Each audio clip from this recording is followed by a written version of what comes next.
Ketika kita berbicara tentang era tiki-taka legendaris Barcelona, nama-nama seperti Lionel Messi, Xavi Hernandez, dan Andres Iniesta sering menjadi sorotan utama. Tapi, ada satu sosok pilar penting yang sering terlupakan, Carles Puyol. Seorang pemimpin sejati, otak pertahanan yang tidak tergantikan, dan legenda hidup yang pernah membawa Barcelona ke puncak kejayaan. Gerard Piqué, mantan rekan setimnya, bahkan pernah berkata, "Predikat The Next Puyol itu omong kosong, tidak akan ada lagi pemain seperti dia." Namun, perjalanan Puyol menuju puncak tidaklah mudah. Ia harus melewati berbagai rintangan, keraguan, bahkan hinaan.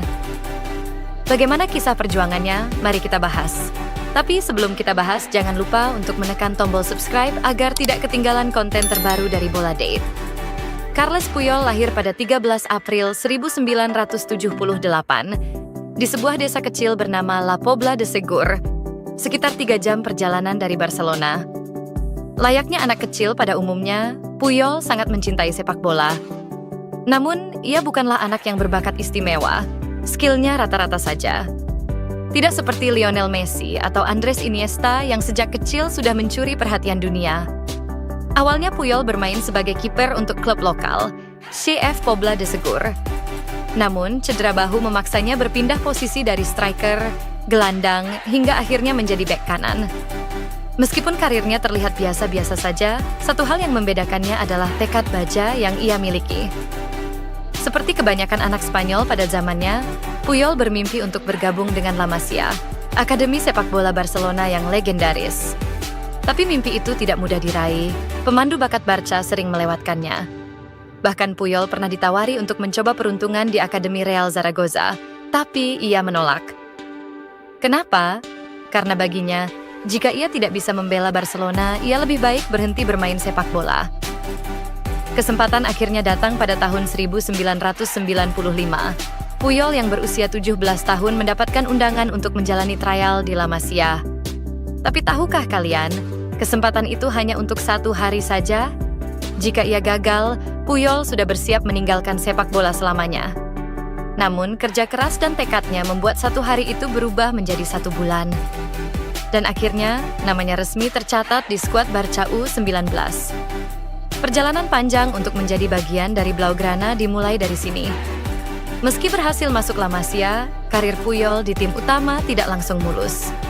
Pada tahun 1998, pelatih Louis van Gaal bahkan sempat menerima tawaran dari Malaga untuk menjual Puyol muda. Itu adalah tanda bahwa ia tidak masuk dalam rencana jangka panjang pelatih. Namun Puyol tetap bekerja keras. Kesempatan debut akhirnya tiba pada 2 Oktober 1999 saat melawan Real Valladolid. Perlahan tapi pasti, ia mulai menarik perhatian penggemar Barca. Pada El Clasico pertama setelah pengkhianatan Luis Figo ke Real Madrid, Puyol diberi tugas berat untuk menjaga sang pengkhianat. Dengan performa luar biasa, ia berhasil meredam Figo dan membuat fans Barca jatuh cinta pada dedikasinya. Seiring waktu, Puyol menjadi pemain tak tergantikan di lini belakang. Setelah Luis Enrique pensiun, ia dipilih sebagai kapten Barcelona. Di bawah kepemimpinannya, Barcelona kembali menuai kejayaan. Bahkan ketika Pep Guardiola datang dan membentuk era tiki-taka, Puyol tetap menjadi pondasi pertahanan yang kokoh. Bersama Gerard Piqué, mereka membangun tembok pertahanan yang sulit ditembus. Membawa Barcelona meraih sextuple pada tahun 2009, 6 trofi dalam 1 musim. Kehebatan Puyol tidak hanya terbatas di Barcelona. Di timnas Spanyol, ia juga menjadi sosok penting yang mempersatukan ego pemain Barcelona dan Real Madrid.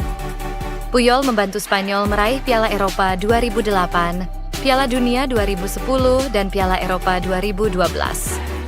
Sayangnya, cedera lutut kronis memaksa Puyol pensiun lebih awal. Pada akhir musim 2013-2014, ia mengumumkan bahwa ia akan mengakhiri karirnya. Dengan rendah hati, ia memutuskan kontraknya lebih awal karena tidak ingin mengambil gaji tanpa memberikan kontribusi maksimal. Puyol meninggalkan warisan besar di dunia sepak bola. Ia adalah simbol kerja keras, dedikasi, dan kepemimpinan sejati. Jadi, jika kalian ingin belajar tentang arti dedikasi, lihatlah Carles Puyol, pemimpin sejati yang tak tergantikan.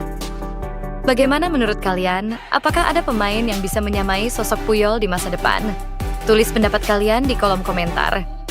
Jangan lupa untuk like, share, dan subscribe channel ini. Sampai jumpa di video berikutnya.